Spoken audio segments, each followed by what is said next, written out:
कुछ लोग सोचते हैं कि ध्यान का मतलब आधा घंटा सुबह बैठ गए, आधा घंटा साफ। आप खाते वक्त भी आंख बंद करके खाओ भाई साहब, आपका खाना कम हो जाएगा, स्वास्थ्य आपका इतना बढ़िया हो जाएगा, मैं क्या बताऊं। बात कर रहे हैं लोग खाते वक्त। मैं भी गया था इंदौर, एक साहब के घर गया तो सब बैठे, कहीं बैठ, हमने कहा भाई साहब हमें कहीं ऐसा है जब मैं खाऊं ना तो मुझे अकेले खाने दीजिए। भोजन का तिरस्कार। आंख बंद करके खाइए, आपका भोजन कम हो जाएगा, आपका स्वास्थ्य बहुत अच्छा हो जाएगा। टाइम लगेगा, पढ़ने के बाद आंख बंद करके मनन करिए, आप इतने बढ़िया विद्यार्थी हो जाएंगे। मतलब आप जहां हैं, अब आंख बंद करके गाड़ी मत चलाइएगा कि चल रहे हैं, एक बार जरा आंख बंद करके गाड़ी चला ले, परम स्थिति को पहुंच जाएंगे। तो संसारी और सन्यासी दोनों के लिए जो परम रास्ता है वो है ध्यान। धैर्य पैदा करता है ध्यान।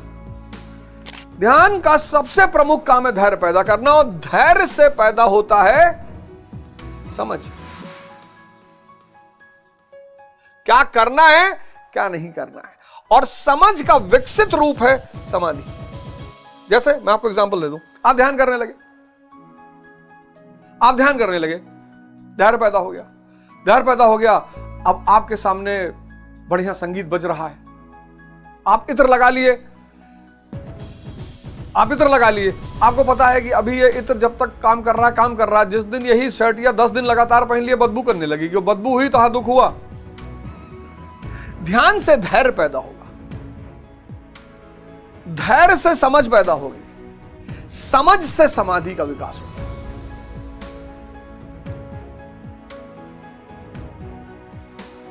हाथ जोड़कर निवेदन है भाई साहब, मैं तो बार बार ये कहता हूं आपसे कि अगर मैं अपनी जीवनी लिख दूंगा ना तो बहुत लोग बेहोश हो जाएंगे, 2-4 लोगों के मरने की संभावना है।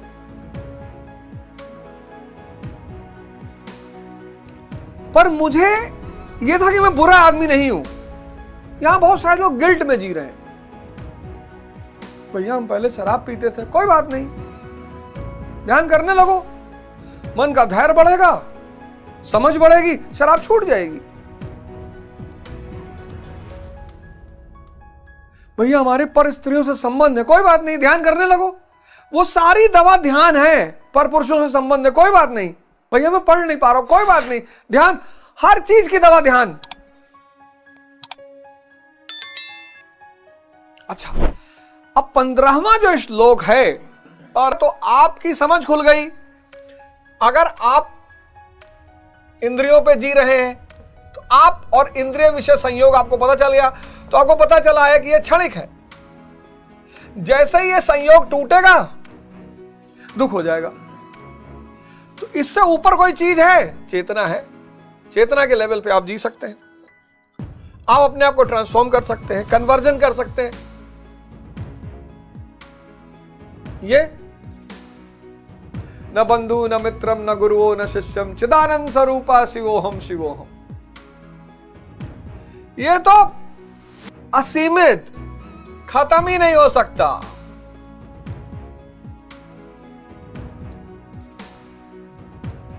यहां पड़े हैं जरूरतों पे। बुद्ध किस पे जी रहे हैं? जरूरतों पे। ऐसा नहीं है।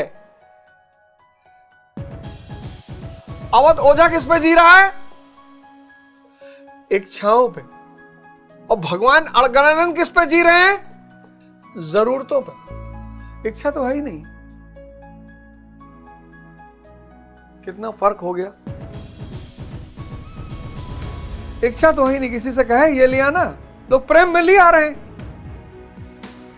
किसी से कहे आज तक,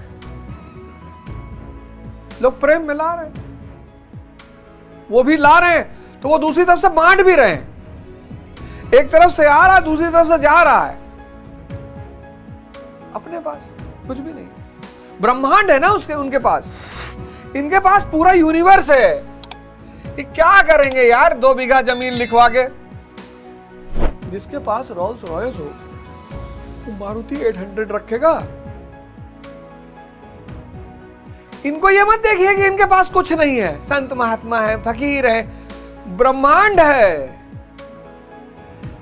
आपके पास सिर्फ 40 बीघा जमीन है, सिर्फ मरे जा रहे हो आप। इनके पास ब्रह्मांड है, वो आपको दिखाई नहीं पड़ता।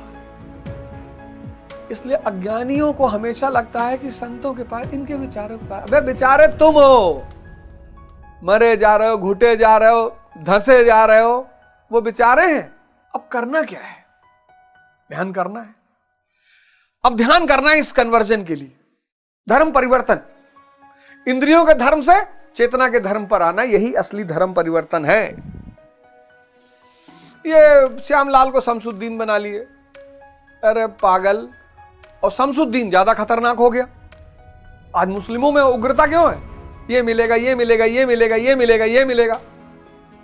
जिसमें तुम शादी करके आए किसी स्त्री के साथ, और शादी से पहले उसको खूब सपना दिखाए, स्विट्जरलैंड ले चलेंगे और फार्म हाउस है और नदी किनारे झरना गिर रहा है और पैसे कोई कमी नहीं, 4 करोड़ रुपया हर दिन आ रहा है। तो सोचा अरे वाह, तो बड़ा मजा है। और क्या, और आए तो देखा झोपड़ी, आटा मिट्टी मिला है, 10 ठू आलू रखा है, आदमी कहीं भूल लो, तू खा लो, हमू खा लो। सोचो उस आदमी का क्या हाल होगा, सोचो उस आदमी का क्या हाल होगा। अब उससे क्या कह रहे हैं कि ये तो परीक्षा ले रहा है भगवान। तो इस परिवर्तन की शुरुआत होगी किससे? ध्यान से। लेकिन जब इसकी शुरुआत होगी, अरे बाप, इसका अंतिम चरण है अमृत तत्व। ये क्या है अमृत? शुरुआत करोगे और फिर मिलेगा अमृत। लेकिन ये ध्यान की जो प्रक्रिया है वो बड़े चरणों से गुजरती है, इसीलिए गुरु आवश्यक हो जाता है। गुरु 2 काम करता है, तो खुशी होता है तो अपने कर्म में से थोड़ा सा दे देता है कि जाओ जल्दी हो जाए तुम्हारा, नहीं तो जन्म जन्म लग जाए, 1 लाख जन्म लग जाए। अकेले चलो तो ऐसा नहीं, अकेले नहीं पहुंचोगे, अकेले भी पहुंचोगे। गुरु क्या करेगा? अपने कर्म में से थोड़ा सा दे देगा, तुम्हारी स्पीड तेज हो जाएगी। 1 लाख जन्म के बदले 100 जन्म में हो जाएगा। और ज्यादा खुश हो गया और दे दिया, 10 जन्म में हो जाएगा। और ज्यादा खुश हो गया और दे दिया, 1 जन्म में हो जाएगा। और अगर बहुत खुश हो गया विवेकानंद की तरह, तो इसी जन्म में दे दिया। जाओ, बहुत सेवा की है तुम हमारी। इसलिए आश्रम जब जाएं, देखिए मैं आप लोगों से सबसे सादर हाथ जोड़ के कह रहा हूं, आश्रम जाते हैं आप लोग सब, बिल्कुल जाइए। गुरु महाराज के लिए जो आप तोहफा ले जाते हैं वो सब भी ले जाइए, बहुत अच्छी बात है, सेवा भाव से जाइए। लेकिन कुछ इच्छा लेके मत जाइए उनके पास, सब पता है। इच्छा लेके मत जाइए, वो पूरे ब्रह्मांड को चला रहे हैं, असीम चेतना का अंग हो गए। वो जो असीम चेतना है ना, उसका हिस्सा हो गए। इसलिए विष्णु जी का एक रूप ऐसा भी है जिसमें बहुत सारे चेहरे हैं।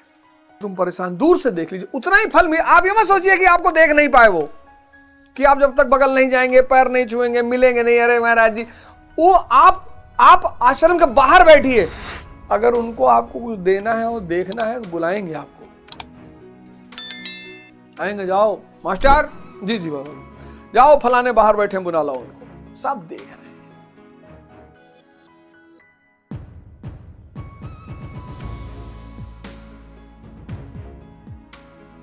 सब देख रहे हैं, सब पे नजर है, सब कुछ हमें खबर है, नसीहत न दीजिए। तो ध्यान, गुरु मस्ट क्यों है, क्यों जरूरी है गुरु? आप एकदम लोग ध्यान शुरू करते हैं तो कोई 1 महीने में छोड़ देता है, कोई 2 महीने में, कोई 6 महीने में, साल बाद। शुरुआत सब करते हैं क्योंकि सभी परेशान है, इंद्रिय विषय संयोग से सभी परेशान। कौन नहीं परेशान? इंद्रिय विषय संयोग से सभी परेशान।